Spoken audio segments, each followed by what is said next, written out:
Well, good morning. I have really, really, really, really learned a lot this year. And it's only essentially the second week in January. And if I'm doing this much until now, imagine how much more dangerous I'll be and how much more silly I'll be by December of this year. All right, no, seriously though, I'm really concentrating on the music stuff that I'm doing, and I'm learning. So I'm having a hard time transition, because it's taking me forever to really learn the little points I need to learn. So it's been a blessing and a curse at the same time. I'm learning so much. I'm doing so much. I'm so excited. I'm excited with you guys. I'm excited for me. And my daughter's texting me. I'll get to that later. But the exciting thing is the fact that I am figuring out what God wants for my life. Some people, they never really truly know how to listen. And I'll tell you what, last year I was struggling with a lot of things mentally. I was struggling with a lot of things physically. I was struggling with a lot of things mentally. I think I said that. But and spiritually, I was struggling. I was trying to find my place. I was going to church and just not feeling the connection. I was going to church and felt like I was going to the wrong place, and the purpose was wrong, and the meaning was wrong, and everything was wrong. And Jesus says, "Come to me, all who are weary, and I will give you rest." I've been struggling with a lot of things with different people. I've been just battling. And really, like December 23rd hit, and I can tell you the exact time, exact date, and everything else. It was like I had a clear answer. Go to church Christmas Eve at this church, and I said, "God, what do you want me to do? I need a clear answer." And a thing happened which was not a big deal, but it was a clear answer from God that says, "You're meant for bigger things. You're meant for something, and it's not here." I appreciate the church. There's a lot of people at that church I really liked, but I just didn't feel at home. I didn't feel like there was anybody that was really caring that I was there. And it's not that the church didn't care. I know there was people that strictly cared, but there was a sense of things were not working the way I wanted them to work. Things were not working they were supposed to work when it comes to a church. And again, it's not the church. It was me. God said, "I want you to sit back and learn." And I did. There was so much that I learned. I can't even express how much I've learned from that. But the biggest thing about me learning was the fact that I don't have to be in a praise team and in front of people to make an impact. I don't have to try to blare out lyrics louder than the person beside me just so I can make them think that I need to be heard. I don't need to be in front of a church leading a praise team so people think I'm holy. I mean, that's common sense stuff, granted. But I went to school for music to sing. I went to school for music for theory. I went to school for music to have an understanding of what music is about. And just the doors were not open for me.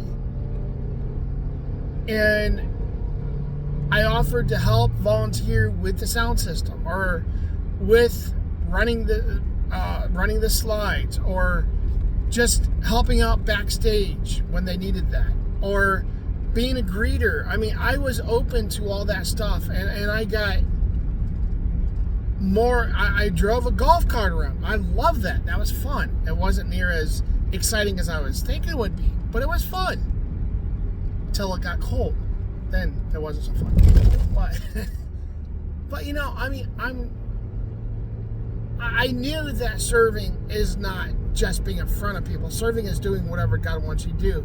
But I think and I had a church a long time ago that I went to, and I helped with offering. I sang a couple times in front of the church, but mostly it was, you know, if they had a big choir thing, I'd help with that. Helped out with youth. Helped out with offering. I helped out with just different things, whatever they needed. I tried to help. I got to help out with the music with the youth group. I mean, just so many things. And we'd go to, we'd have the service, we'd go out to lunch, and then we'd go our separate ways. And it was just a close-knit, really small church family. Well, at some point, we all kind of went around the same time. And, okay, in sight, there. We're all together, we're all gone. In my mind, being ADHD and autistic, I had to actually show that because that's how my mind works. I didn't feel closure until it was actually shown on the screen, because that's what I was trying to do anyway. But anyway, we all went different directions. And I've gone to different churches where people are great, but I had conflict. And I think part of that conflict was me trying to push my way into doing something that God was saying, not here, not now. I got involved with another church, and I felt involved, and I was involved, and things didn't go the way I want to, and God taught me there that I don't need to have everything on me. I need to sit back and just do my part and let everybody else do their part. I had to learn that I don't have to be the one in front doing everything. I have a talent, but that talent can be used elsewhere. And I started to learn that. And it's something that I should know, but me being me and autistic and ADHD, I learned slow. And no, it's not a crutch for me to say that. It's not a blame or an excuse for me acting the way I do. It is how I think. It is my personality. For all those people that didn't understand why I reacted to things the way I did, guess what? That was an autistic thing. Me not being able to, me hearing somebody and it go in one ear out the other, that's an ADHD thing. I'm inattentive. That is one of the things I got. When I hear things, if I'm not being shown what it is, it just goes, it's, there it is, there it goes. So, that's just part of who I am. And I had to figure that out. And last year, in the last couple of years, I've had people there that at the church that I was currently going to, that was teaching me that you don't need to matter. You matter to God, and that's first and foremost. And I had a hard time with that. I would go to church, and it wasn't that I couldn't sit with people, but I was like, why am I not sitting with anybody? It's all these couples, and I'm alone, and it sucked, and I hated it. And I felt like nobody cared at times. My cousins were like, yeah. I found out my cousins were going there toward the last couple of weeks that I was there. And they're like, well, you could have sat with us, but we never really thought about asking you if you wanted to. And the last time that I actually asked to sit with them, they're like, yeah, sure, anytime. Which I know I could have. Most of the time I couldn't find them when I was done with the golf cart, but pretty much I found out that they went there when I was driving the golf cart. So there's that. And then I go in the service and I couldn't find them. Couple times, and then finally at Christmas Eve I found them, but guess what? I went to the earlier service than what they went to, and so when I went home, that's when their service started. So I got to say hi and say, hey, there you are, but I'm going home. But Christmas Eve was a day that I learned that I was not supposed to be there, and it just happened to work out that somebody brought up how over New Year's, a lot of power churches were not having church. And I got on there and I said, I think some churches set up so that way the last Sunday, and I went through explaining that the last church of the Sunday usually takes time off because they want people to have time with families. So the leaders can have time with the families. So the pastors can have a week off, And not that they'll be off from all their jobs. Obviously they still have visitations and prayer meetings and stuff like that, and direction, and trying to help, and the worship team and all the teams get together to try to figure out what they're doing for the next year, and what direction and what type of service. There's a lot of stuff that goes on, but they wanted to make it so that way the church was family time. Everybody got to spend time family at home, and I was explaining all that, and I'm like, it's a great church, and somehow it got brought up that I wasn't meant to go there, but it's an awesome church. The church I was going to was Cedar Creek. It's amazing. I have nothing but good things to say about it, but it's just, I'm not meant to be there. No ill will, no hard feelings. It's just, I was not meant to be there. And that's okay. God did not want me to be there. And I know that now. I didn't understand it when I was going there, but I didn't have a church home. So it was a home for a while. I got to see a transition from a temporary building at a mall to actually making their own home, merging with another church. That was amazing.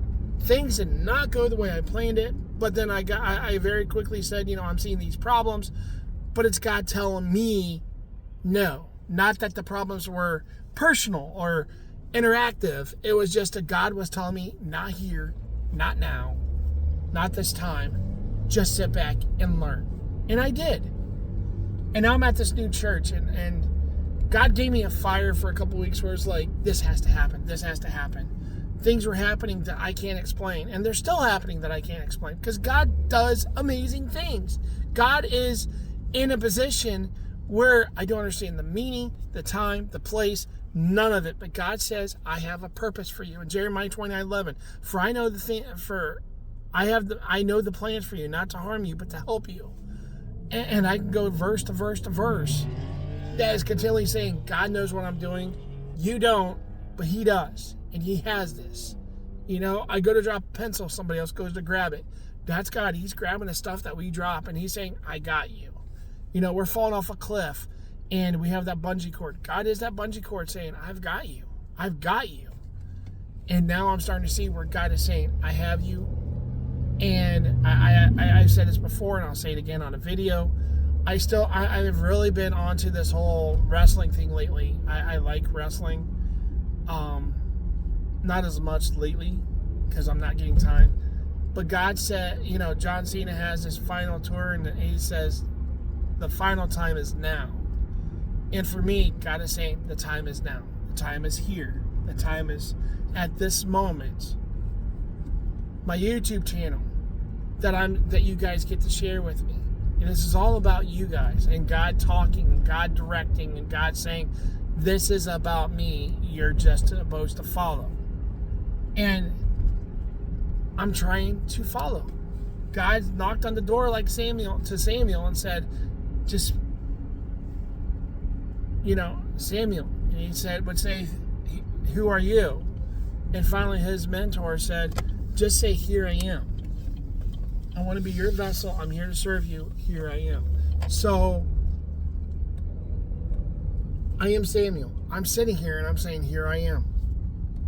And God is saying, okay, now's the place. Now's the time. And guys, you guys are on a journey with me. I don't know where I'm going, what I'm doing, how I'm doing it. I started this church 3 weeks ago, and I feel like I'm serving. This is the first week I've gone where I just could sit back and not do anything. And it's not that I'm doing anything major, but I'm going around and just making time for people. I'm walking up, how are you? And I'm talking to them for a while. I had another person that last week that I went up to and I'm sitting beside. And the first week I was there, I'm like, here's a song I just made. You are meant to sing it. You're meant to have it. You have a beautiful voice. And, I think I've talked about that too.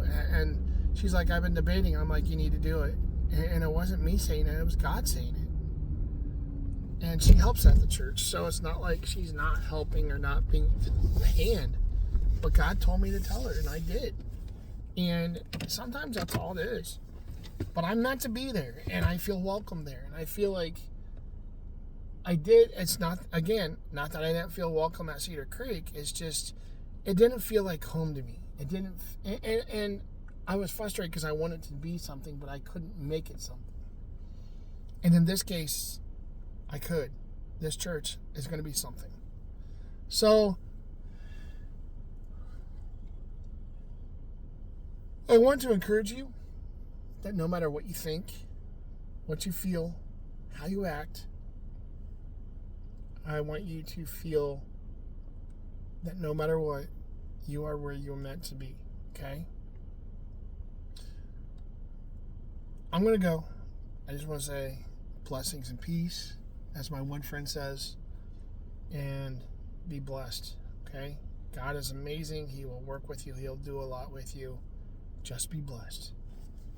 Have a good one.